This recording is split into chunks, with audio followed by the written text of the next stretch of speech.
Kashi live में आपका स्वागत है। आइए देखते हैं सारे कुछ प्रमुख खबरें काशी लाइव के साथ। रजत जयंती महोत्सव विद्वत अलंकरण समारोह 8 नवंबर से वाराणसी के जानकी नगर कॉलोनी स्थित अपने कार्यालय पर अखिल भारतीय विद्वत परिषद के राष्ट्रीय महासचिव डॉक्टर कामेश्वर उपाध्याय ने एक साक्षात्कार के दौरान बताया कि 2 दिवसीय रजत जयंती महोत्सव एवं विद्वत अलंकरण समारोह 8 एवं 9 नवंबर को वाराणसी के श्री रामनाथ चौधरी शोध संस्थान नरिया में आयोजित है, जिसमें प्रथम दिन उद्घाटन सत्र प्रातः 10 बजे से अतिथियों द्वारा किया जाएगा। इस आयोजन में भारत के कोने कोने से विद्वानों का जमघट लगेगा। समारोह के अतिथि जगत गुरु शंकराचार्य हेमानंद गिरी जी, नेपाल स्वामी हरिप्रिया दास जी महाराज वृंदावन, प्रोफेसर राणा प्रताप सिंह, कुलपति गौतम बुद्ध विश्वविद्यालय नोएडा, प्रोफेसर PN सिंह, निदेशक IUCTE आदि विशिष्ट विभूतियां उपस्थित रहेंगे। एवं 9 नवंबर को मुख्य अतिथि महामहिम आरिफ मोहम्मद खान, राज्यपाल बिहार, विशिष्ट अतिथि डॉक्टर महेंद्र नाथ पांडे, पूर्व केंद्रीय मंत्री तथा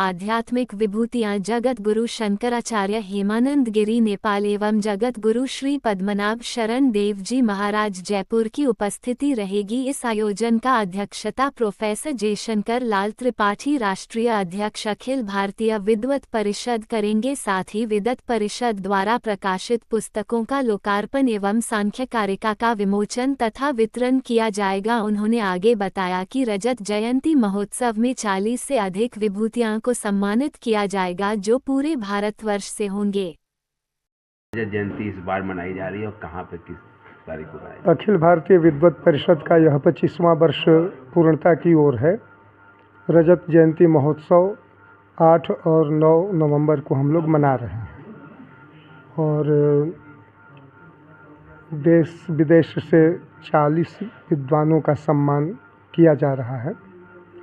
8 तारीख को उद्घाटन सत्र होगा और उसके बाद विमर्श शुरू होगा। विद्वान अपने मंतव्य को रखेंगे और उसमें जो लोग अब तक 25 वर्षों से या 20 वर्षों से विद्वत परिषद के साथ जुड़ कर के कार्य करते रहे, ऐसे 22 विद्वानों को हम लोग शनिवार 8 नवंबर को शारदा सम्मान से सम्मानित करेंगे।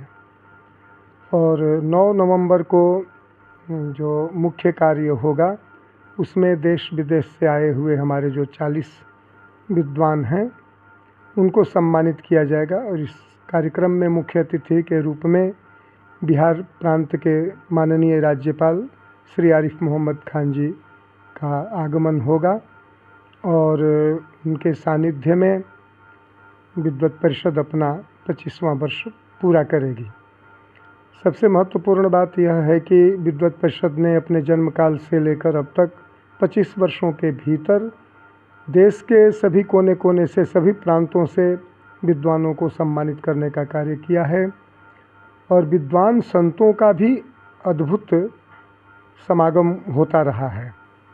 हमने पहली बार अग्रपूजन की परंपरा को जीवित किया और अनेक वर्षों में अनेक संतों को जो शीर्ष पर और श्रेष्ठ संत रहे हैं, ऐसे संतों को बुला करके हम लोगों ने उनका अग्रपूजन किया। तो जो असम से लेकर के और उधर कांचीपुरम तक और मद्रास तक और इधर सोमनाथ से लेकर के और उड़ीसा तक जितना हो सका है विद्वानों को बुला करके हम लोगों ने सम्मानित किया है। लोगों को ये समझ में बात आनी चाहिए कि भारतवर्ष में जो 18 विद्याओं के ज्ञाता विद्वान थे, 4 वेद, 4 उपवेद, 6 शास्त्र और मीमांसा, धर्मशास्त्र, न्याय, पुराण आदि के जो जानकार विद्वान थे, जो भारतीय संस्कृति के जानकार विद्वान थे, उनकी बहुत उपेक्षा हो रही थी। यूरोप और अमेरिका की एकेडमी की इतनी बढ़त थी, इतना वर्चस्व था कि भारतीय मनीषा के लोग, भारतीय विद्या के लोग उपेक्षित थे। कोई भी उनको पुरस्कार नहीं मिल रहा था, कोई भी उनकी चर्चा नहीं हो रही थी, उनको एक मंच पर लाने का कोई विशाल सारस्वत मंच नहीं था। ऐसे में सन 2001 से अखिल भारतीय विद्वत परिषद ने देश के विद्वानों को एक मंच पर लाना आरंभ किया और आज वह 25 वर्ष पूर्ण हो रहे हैं। लगभग 150 ऐसी उपाधियों को जीवित किया गया जो धीरे धीरे कालक्रम बीत जाने के कारण लुप्त हो गई थी। उदाहरण के तौर पर तर्क पंचानन, तर्क वागीश और शास्त्र शिरोमणि, सिद्धांत शिरोमणि, पंडित राज महामहोपाध्याय, विद्यावारिधि, विद्या वागीश, इसी तरह से विद्या विशारद, इस तरह से लगभग अनेक उपाधियों को जीवित किया गया। ऋषियों महर्षियों के नाम पर पुरस्कार आरंभ किया गया। मुख्य रूप से 3 प्रकार के विद्वानों को हम लोग सम्मानित करते रहे।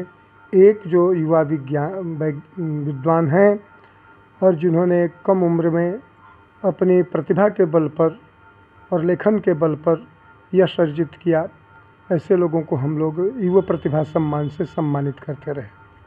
जिन लोगों ने श्रेष्ठ ग्रंथों को लिखा, उनके ग्रंथ को सम्मानित करने का कार्य विद्वत परिषद ने किया और जो लोग शीर्षस्थ विद्वान थे उन लोगों को बुला करके खोज करके अखिल भारतीय विद्वत परिषद ने अपना रहा है, जिसका सम्मानित 25वां वर्ष पूर्ण हो रहा है।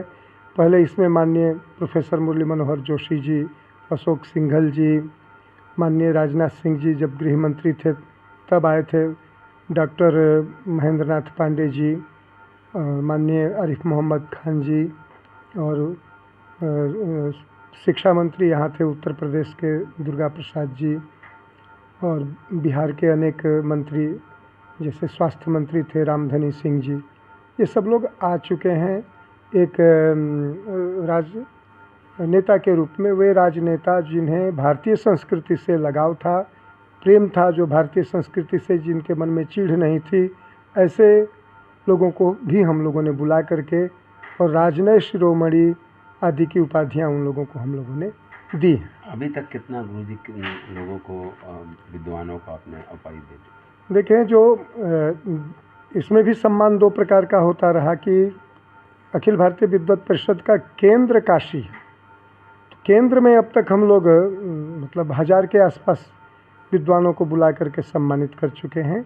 लेकिन केंद्र से बाहर भी अनेक स्थलों पर जो उपकेंद्र हमारे हैं, उन जगहों पर भी विद्वत परिषद का जो कार्यक्रम हुआ उसमें हम लोगों ने जो लोगों को सम्मानित किया, ऐसी संख्या 3500 तक जाती है।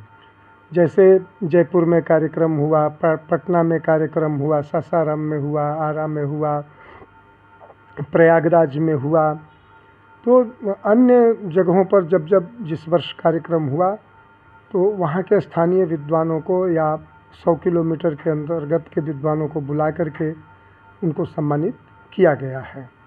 तो ये भी अपनी एक विलक्षण परंपरा रही कि हम लोगों ने स्फटिक की माला से, रुद्राक्ष की माला से, शॉल से, श्रीफल से सम्मान करने का कार्य किया। और विगत अनेक वर्षों तक हम लोगों ने चांदी के सिक्के दिए, लेकिन इस वर्ष तो चांदी रिकॉर्ड तोड़ भाग खड़ी हुई, जो हम लोगों की पकड़ में ही नहीं रही।